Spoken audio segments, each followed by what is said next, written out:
Bonsoir, bonsoir, bonjour, c'est Congo News 24. Chers téléspectateurs, comme toujours avant de commencer notre émission, nous disons merci à Dieu.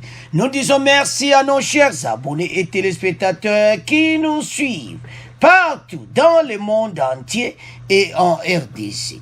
Bande Konanga, Obalobake Indi, Libération, il y a Bajan, il y a NNC.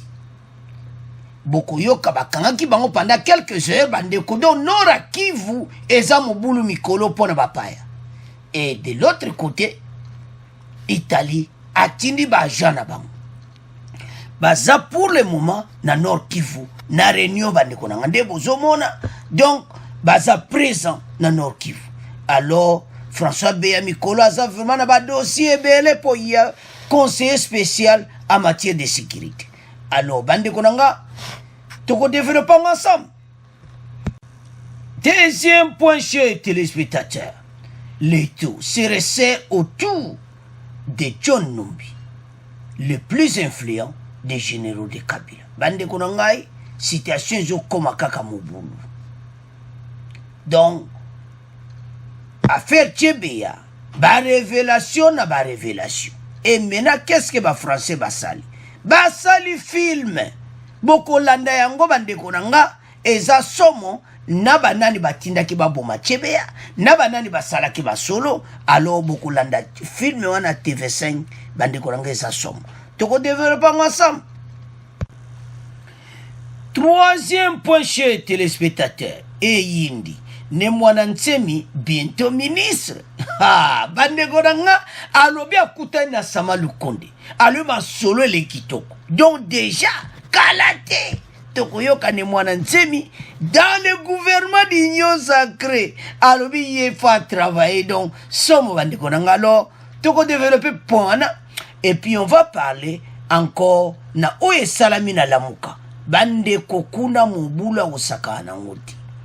Les membres de la cellule politique de Lamuka rejettent le communiqué signé par Muzito Fayulu et rappellent que Katumbi devait prendre la tête de Lamuka le 10 avril. Donc, Fayulu a un problème bango na Muzito bandeko nanga. Ba se révolter contre bango, toko développer contre bango mi bado toko développer ensemble bandeko nanga pour eza so mon émission oy.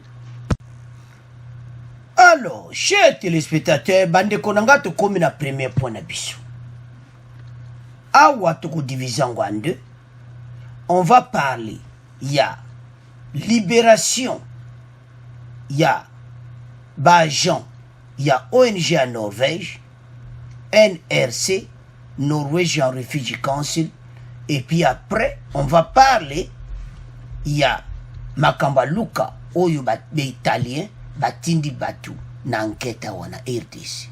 Donc, Nord pour le moment, Ezaya Kouinda. Alors, commençons d'abord na Oye Salamaki bandeko nangai.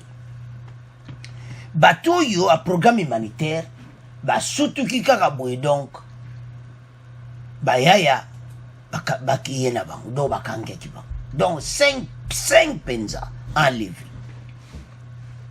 Parce que soki rapide Salamaki tetonto vivre kaka makambo oyo nde Salamaki ya Italie. Tana kaka toza déjà dossier Italie ba créer dossier mususu na Norvège. Alors programme alimentaire bandiko nanga bayaka pona ko aider ko pesa ba biloko. Bon makamsu kuna ngana yo to éviter mais qu'est-ce qui se passe? Jean de Dieu Mabiswa Selemani, administrateur et intérim du territoire de Fizi, confirme la nouvelle enlèvement ce lundi des agents de Norwegian Refugee Council. Oyo les organisations non gouvernementales ya ba norvégien do ba enleva kibang. Il parle de 5 personnes dont des agents selon se sont pris, se sont récits, je m'excuse. Les véhicules quittaient Fizi pour Baraka. L'incident se serait produit sur l'axe Lukonzo dans le secteur de Mutambala, groupement Batumbu. Donc, et Salamaki, il y a Salama, peu près qu'un Salamaki a ambassadeur italien. Mais, et Sali Kraski, do babimi c'est un soif. Pourquoi l'enlèvement est comme Salama? pourquoi bateau va changer ma stratégie? Bande konangai eza mawa. Comment place comme le cola dans le bani. Donc terrain moko donc mawa trop. Mboka na biso. Mais nakatia EDC. Bato bazo vivre le lo bazo eba teke lobi tongo ekutana. Donc mon boulot na mon boulot. Donc eza somo bande konanga pour le moment, c'est un conseiller il y a présent en matière de sécurité François Beya. Donc à compagnie na boulot à ma casse donc François Beya, il faut travailler pena ma casse mikolo. Pour citation dans mon boulot. Ce qui batouille ma beye la ki bango 5. Tonto suka wapi. Alors ba condamna ki ango. Donc ba administrateur je condamne cet acte. Je demande ceux qui ont commis ce forfait de libérer ces gens. Donc l'herbe a lobby ango après na ba reche ba eko libérer bango. To ba kangaki bena bango 5. Bazo moanati. Ba eko libérer bango. J'en suis sûr.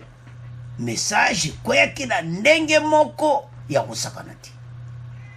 Alors, question de se poser.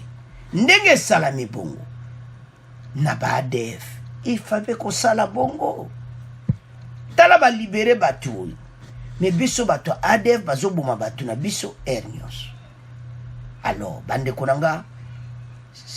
Donc, makambo fo l'étape na tala mu makasi po ezama watu. Alors, sans plus tarder, to yoka oyelekaki, bongo to continuer mission na biso. Allô, allô? Oui. Ok, d'accord, là je vous entends. Donc Pierre Boisselet, vous êtes coordinateur du baromètre sécuritaire du Kivu, un projet du GIEC, le groupe d'études sur le Congo, et de Human Rights Watch. Abdoulaziz, on vous écoute. Ah oui. Monsieur l'ambassadeur italien Luca Tanagio a été tué la semaine dernière dans la région du Nord Kivu, dans la République démocratique du Congo. Maintenant, je voudrais savoir quelles sont les conséquences de cet acte pour les relations diplomatiques entre l'Italie et la République démocratique du Congo. Est-ce que l'Union européenne et l'ONU ont-elles réagi? Pierre Boisselet. Oui, bonjour. Alors, les conséquences sur la relation diplomatique entre la RDC et l'Italie, il n'y en a pas vraiment pour l'instant. L'Italie a bien sûr réagi après cette attaque, mais ce n'était pas une direction qui était dirigée contre le gouvernement de RDC. Oui, en fait, c'est à l'ONU et au PAM que le chef de la diplomatie italienne a demandé des comptes immédiatement. Exactement. Alors, le gouvernement italien a néanmoins dépêché une enquête et ces enquêteurs sont déjà arrivés ici à Goma. Donc, il faudra voir comment se déroule cette enquête, mais à moins qu'il y ait des entraves ou que leurs conclusions aboutissent à identifier des responsabilités au sein des autorités congolaises, je ne pense pas qu'il y ait des conséquences graves sur cette relation. Alors c'était un convoi du PAM, donc le PAM était responsable de la sécurité des 244 et de leurs occupants et de leur itinéraire. Or la MONUSCO, la mission de l'ONU en RDC, avait classé la route suivie par le convoi comme empruntable sans escorte. Est-ce que le danger dans cette zone du Nord Kivu a été sous-estimé par le PAM et par la MONUSCO? Bon, c'est difficile à dire. En fait, la plupart des axes routiers du Nord Kivu sont susceptibles d'être attaqués à un moment ou à un autre.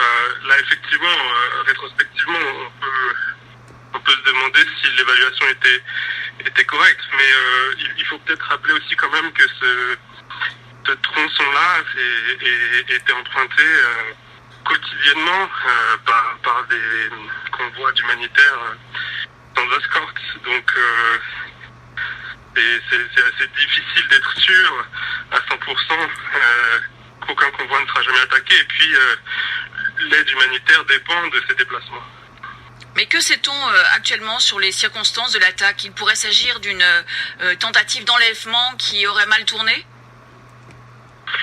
Oui, c'est ce qui semble être aujourd'hui l'hypothèse la plus probable, effectivement. Mais d'après vous, est-ce que les véhicules auraient dû être blindés, par exemple? Je peux pas vraiment vous répondre là-dessus. Je suis pas expert dans les procédures de sécurité. Mais comme je le disais, c'est encore une fois l'aide humanitaire dans l'est du Congo, ça représente un secteur considérable. Et donc il y a énormément de convois qui pourraient être qui devraient être escortés à ce moment-là. Et je ne sais pas si les moyens seraient suffisants au niveau de la MONUSCO pour escorter tous ces convois. Pourquoi les autorités congolaises, selon vous, Pierre Boisselet, ont-elles très vite accusé les FDLR, donc ce groupe de rebelles hutus-rwandais, d'avoir commis l'attaque? Les FDLR qui ont démenti toute implication ensuite. Alors, les FDLR, on sait qu'ils sont effectivement présents dans cette zone, donc c'est loin d'être inimaginable qu'ils soient responsables de cette attaque. Après, c'est vrai qu'on peut être surpris par la manière très rapide qu'a eu le gouvernement congolais de les accuser. Eux disent, en tout cas les militaires FARDC auxquels j'ai pu parler, disent que cette accusation-là s'est appuyée sur leur connaissance de l'implantation des FDLR et aussi de la direction dans laquelle les assaillants sont repartis après l'assaut. Pierre Boisselet, Abdoulaziz avait une dernière question. Est-ce que de nouveaux moyens sont prévus pour sécuriser davantage la zone? Comme je disais, c'est une zone extrêmement vaste en fait. Si on prend les 4 provinces de l'Est du Congo, donc Ituri, Nord Kivu, Sud Kivu et Tanganyika, c'est une zone de plus de 300 000 kilomètres carrés, pardon. Donc c'est la taille à peu près du Congo-Brazzaville. Et on recense au moins 120 groupes armés organisés dans cette zone. Donc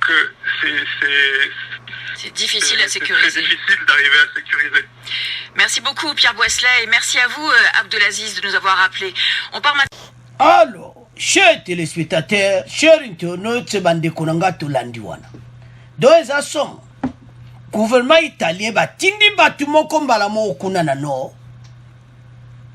Pour la situation ya mort ya ambassadeur wana. Enquête en cours. Alors bazomo na pena ko condamner RDCT relations za malamu to landi wana za pomo kitoko. Ba relations za kitoko bazomo na keza batu wana bazana samba mutu basali masu. Alors, qu'est-ce eloko nini pena sikoyo problème yesa mobulu. Na ndenge batakaki lisusu ba Jean ya Norvège. Bakangi bango après la recherche de mon mouvement tellement que kuna pene comme mouvementé ba eko libérer bang.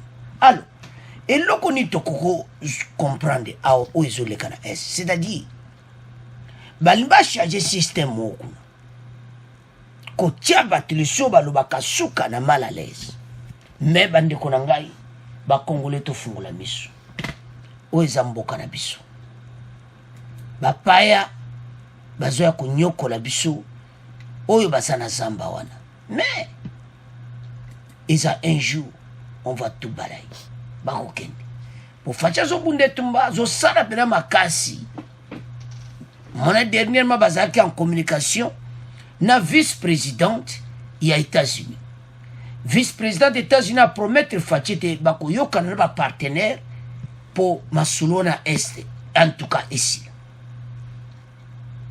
bandeko bato bazo créer ba donner des désordres na mboka na biso ndeto landi wana donc kaka partout wana Kivu eza peu prétendu il y a République populaire du Congo donc bata brasa donc munena pepe ndemona Congo voisin donc zo bageza munene donc mboka na biso eza pena munene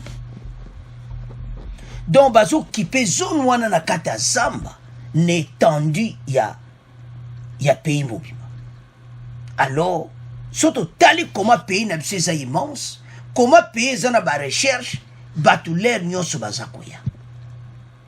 Ba Norvégien bangoana, bazoya mpona koide alimentaire mais na cadre mpe bayebi ke RDC baza riche na eloko boye tant toza koide de l'autre côté mpe masolo mpe ezaka ezoleka kaka ndenge wana nde omona bayaka mais baede biso koya kokabola biloko eza bien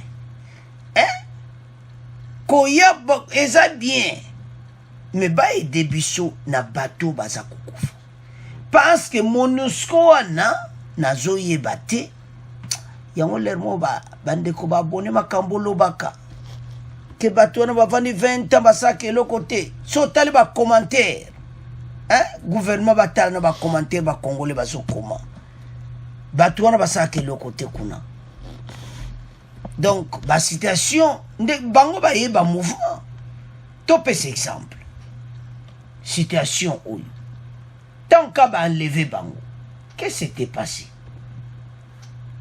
mbala moko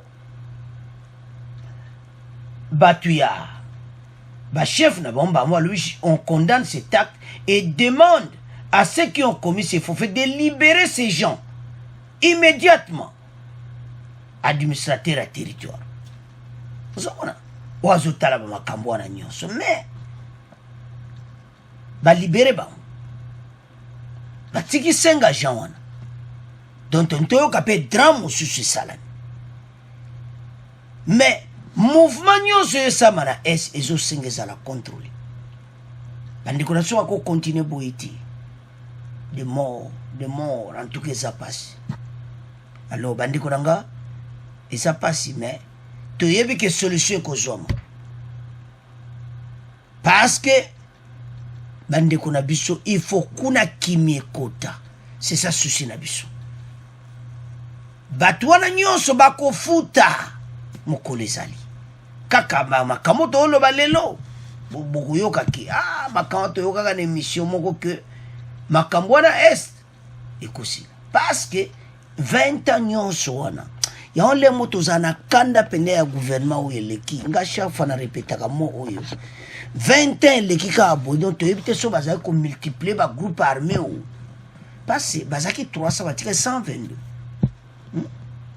Kivu sécurité wana bandeko nanga baromètre à Kivu batalaka ce qui se passe nyonso kuna et puis bayebi que groupe eza place mais groupe eza place mais pourquoi pas les attaquer les renvoyer babim bon et ça passe mais toi alors kapoto passer message bandeko nanga kuna et compena ko yinda bakunkolanda bapaya alors tu as stratégie au kanga bapaya pona ni alors tu tika ngona bino tu komo kende na deuxième point. Alors, bande koranga to komi na deuxième point. Awa John Numbi a komi na problème. Nde bozo mona Jeune Afrique a komi wana article wana le 1er mars ya lelo. Donc les taux se resserrent autour de John Numbi, le plus influent des généraux de Kabila. Situation na ezo koma mobulu. Depuis Bamakambo et Bandaki. Wana Jeune Afrique a commis, retranché dans sa ferme de Lubumbashi, depuis qu'il a perdu son poste dans l'armée en juillet dernier, John Numbi sent-il le vent tourner? Voilà près de 11 ans que l'assassinat de Floribert Chebeya et Fidel Bazana plane comme une épée de Damoclès au-dessus de la tête de ce général de 59 ans, l'un des hauts gradés les plus proches de Joseph Kabila, ancien président congolais. Andeko nangeza somo citation oyo. Donc soko tali ozomona kake makambo oyo ezokende dans mobulu. Parce que documentaire mon kaba français bazolax.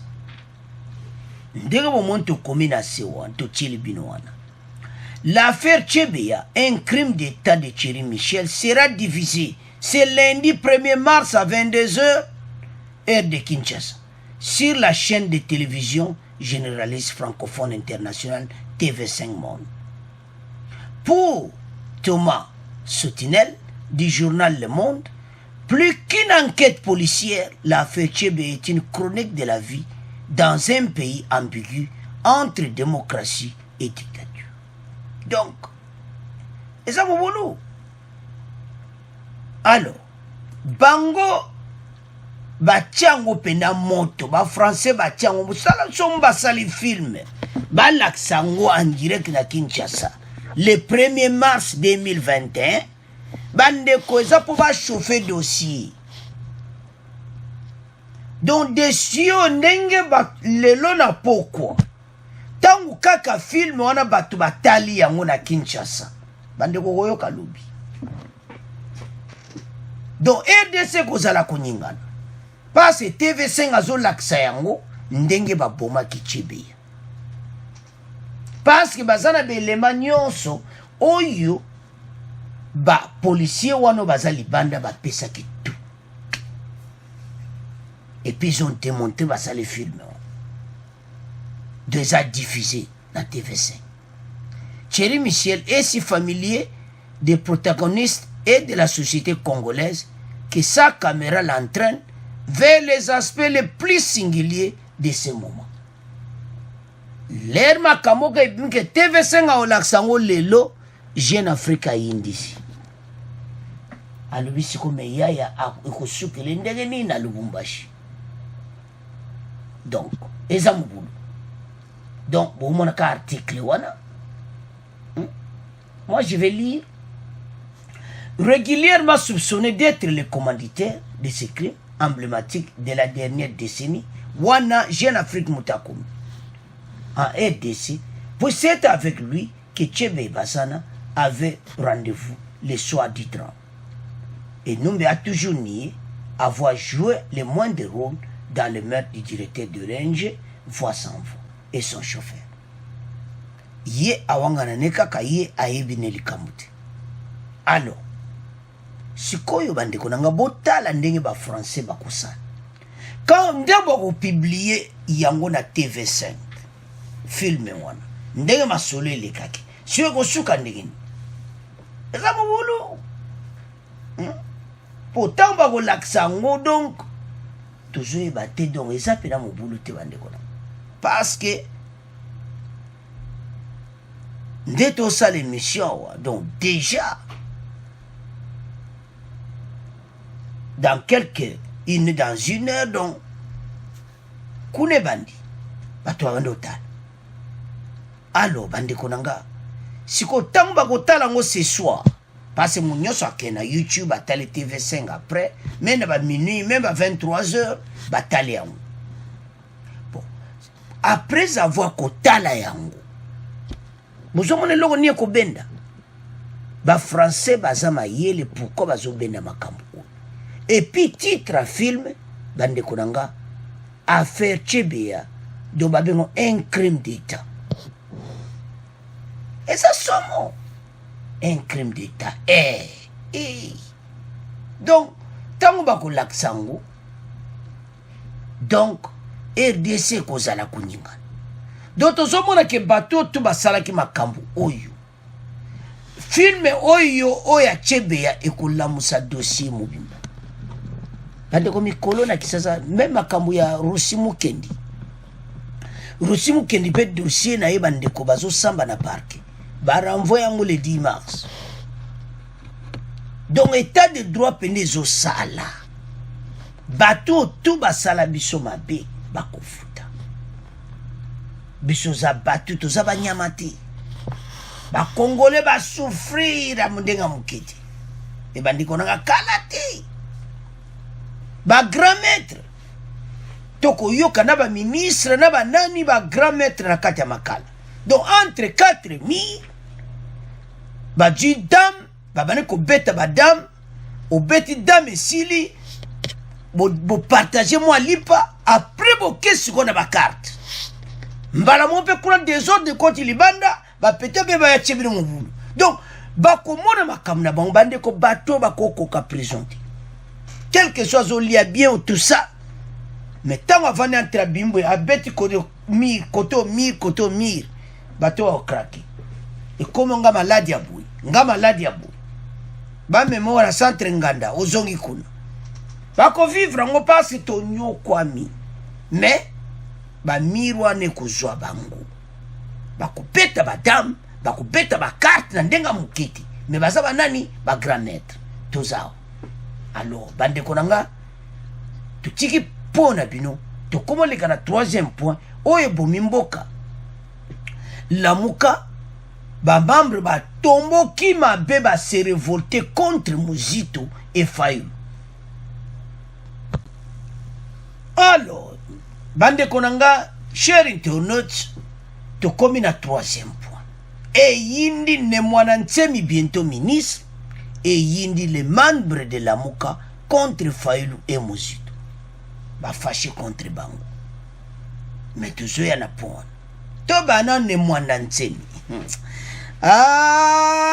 Ntsemi yo sala vraiment solo kuna na kati ya gouvernement ya Samalukonde omoni a dû ba traitement mutu comme sala a komi bien makamba oloba ya propre ezate lero comme batinda bino ndika batinda boma bandika batinda bino ba flèche donc wana ezala ezali sune mwana Ntsemi wanati yango to féliciter Fatia atalika mwana Ntsemi atali abino makambo ya zoloba ça ce n'est pas normal bozwai bokene na bobomba ekuna na CNPP adwa ba traitement ne mwana Ntsemi bimi na CNPP propre mikolo calme danse donc a pemi pena calme ozomona moko c'est ça président de la République azo raisonner pour la battre ezate mutazaka bombo tike ka bongo non ba remerciement pesa ki fachita ngwa bimaki na CNPP ndenge ba docteur ba lengela ki et puis ba situation na inde ezaki résolu parce que réclamer ba likonda da likamba likonda bon masi basisa maso alors ne mwana Ntsemi a commis un autre ne mwana Ntsemi et j'étais to ya ne mwana Ntsemi non bandeko na landaka ne mwana Ntsemi comme député azoloba na parlement bandeko Azamaeli il est sage bobone boeti boba yebi esava bobo yebi ete aza vraiment ayebi il a étudié azana ba qualité nyonso donc ceux qui bagotie ministre et ça un problème ne mwana Ntsemi sala masulu batu wana bako vivre poste nini pena to kansa na poste ni mwana Ntsemi bon to fanse ante to bozo kansa poste j'ai parlé avec le premier ministre de la formation du gouvernement. Je lui ai dit notre intention de faire partie de ce gouvernement et mon parti parce que la dictature qui a gagné ce pays a combattu la liberté de pensée et d'opinion pendant 19 ans, a été beaucoup combattu par l'IDPS et par mon parti. Voilà. Ntsemi bozo yoka. Donc kaka introduction à pambale ba OPC micro, yoka makamba lobi. Ya propre. Asa sune mwana Ntsemi wata alo amni makambo bobe non. Asa sage bande konanga. Avançons. Maintenant, comptant vers la formation d'un nouveau gouvernement, il est tout à fait normal que nous venons, tout ensemble, nous venions voir le Premier ministre pour lui en parler de vive voix. Notre intention de faire taire de son gouvernement, a-t-il dit devant la presse après échange avec Sama Lukonde King. Bande Kunangai, c'est un plaisir. C'est un plaisir komona ne mwana Ntsemi koloba maloba kitoko. Boyebi ka kalata ye kabwe mbamo désordre. Abane koloba boye non. Alobi pays pendant 19 ans. Toujours vivre sous la dictature. Ntsemi makamba vérité yango tozo luka makamba propre. Ntsemi ko ba note hier déjà ça bena na été peut-être ça ozonga bon te éviter c'est passé à zong bon donc ya donc le quoi so mwana na été donc zano à l'aise semi dictature wana to pesa mu Congo to komo tala liboso alobi ke IDPS alitaki makasi pendant des années na yepa litaki et c'est tout à fait normal parce que balanda qui a quoi qui clandestin azoluka ba place à kolala hein donc na kacha makala kaka boba ka déjà sakenda bino bosakana ate ne mwana nsemi alimbwe na kati ya makala bimi ndenge nini alobi ke yaza biloko ne armée céleste bon wana za ikala so za ikabo kabira armée céleste ba ko zwe na kati ya makala do armée alola ko ba ba zwe na kati ya makala ba bimisie ne mwana nsemi akei bozana porte bozo mona eti aleki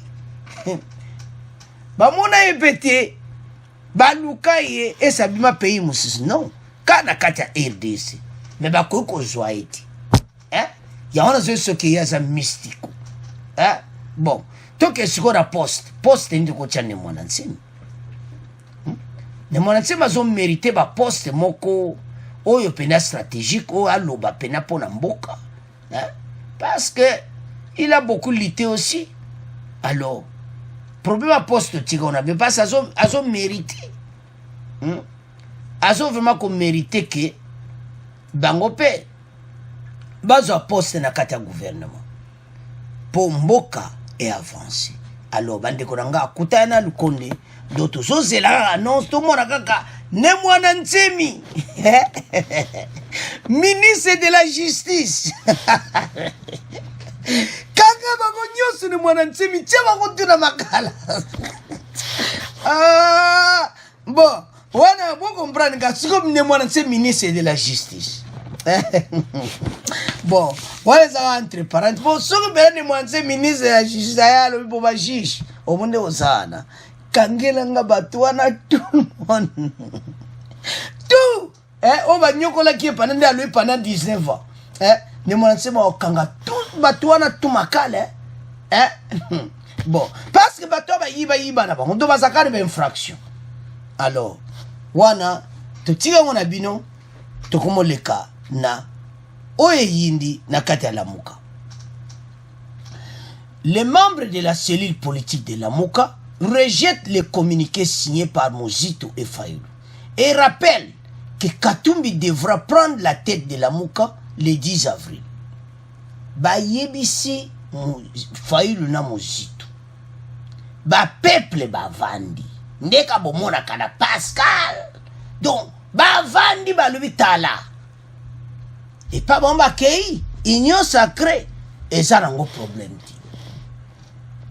Ba zozonga wapi na Lamuka. Bande wangaza mubulu. Donc ndenge bazawana bazo moni loko kusala te. Bazonga. Oh. Donc bango pena bazonga. Bazonga. Bande kuranga basana problème sérieux. Nde bazawana. Balobi que le 10 avril ba pesi date Katumbi azozonga à la tête. Rappelle que Katumbi devra prendre la tête de Lamuka le 10 avril. Bande kokisasa ezaya kuningana. Parce que monte ko pesa bande ko raison. Bango e pai bakei. Basan intention mabete.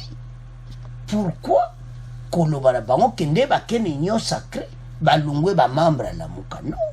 Union sacrée est sa plateforme et pas bako sangana côté bazana plateforme politique na bango ya Lamuka. Alors bande konangai eza somo. Selon elle, toute décision ou communiqué n'ayant pas obtenu la signature de 4 leaders n'engage pas le présidium de Lamuka. Donc, ce que moni bateau ba telemi, c'est-à-dire, Fayulu loba kako fatia zo buka mibeko. Ta yo buki mubeko. Selon ba mibeko ya Lamuka, yemoko Fayulu akoja décision te ba mbali na Mozito. Il faut Katumbi azala, Bemba azala, ba signer accord wane salami. Siko nana buki mubeko. wana sikoto lobasuke Faci azobuka bambeko Martin Fayulu oza à côté obuki mobeko ya Lamuka. Alors dossier na yoro makamuto lobaki eza rejeté. Conformément à son communiqué du 10 octobre 2020 et de la convention de Lamuka, seuls les articles 3, 5, 6, 7, 8, 11 et 13 ont été révisés, portant essentiellement sur la durée du mandat du coordinateur, la prise automatique de la fonction, l'adhésion de par regroupement des membres fondateurs comme membres adhérents de Lamuka. Ezaya Koyinda et Yindi. Mais si on va kusuka. Ozomona. Olobi ma be pona Katumbi na Fayulu na Bemba, je m'excuse. Donc Fayulu azana dossier sérieux. Et zo risqué ba membre nyonso ba comme contre ya kosagante contre ya tozoloba. Bande konanga makambo toloba kana émission chaque fois. Fayulu et Muzito bazana problème sur lui. Bazo risqué toloba ki déjà que peuple a kobalukela bango. Yango te bandit. Pense peuple azotala makambo ezana union sacrée za makambo pona peuple. Bazo mona yoskoza ko s'attaquer na union sacrée na ndenga kitoko te ya kolongola bataboy alors esimbité. Alors Eve Bazaiba, Jacques Lungwana, Christian Mwando et Boris Boukoulwaka qui signent le document rappellent l'autonomie de l'idée.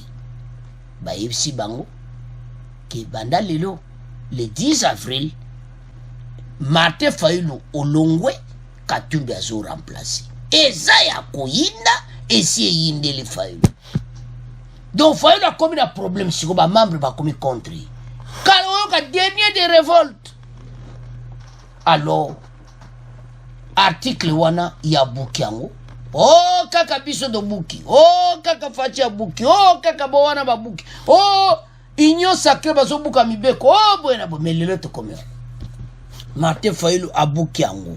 Donc tango BBC mobeko, donc il faut qu'on look à tout situation ba régulariser. Donc bande konanga za somme. Alors 4 leaders le quoi va signer donc Esamoboulou. Donc, cellule politique rejette le communiqué du 26 février signé par Adolphe Muzito et Martin Fayulu, des membres du Présidium Lamuka. Donc, continue document on a et simbiti. Alors, bande konanga eza somo Martin Fayulu a commis un problème sérieux quand il bana Pascal bako tombo kanandenga mukete contre. Alors, eza kuyinda to tika ngona bino to commis na fait mission na biso, bon abonner massivement, bon continuer à partager. Au revoir, à la prochaine.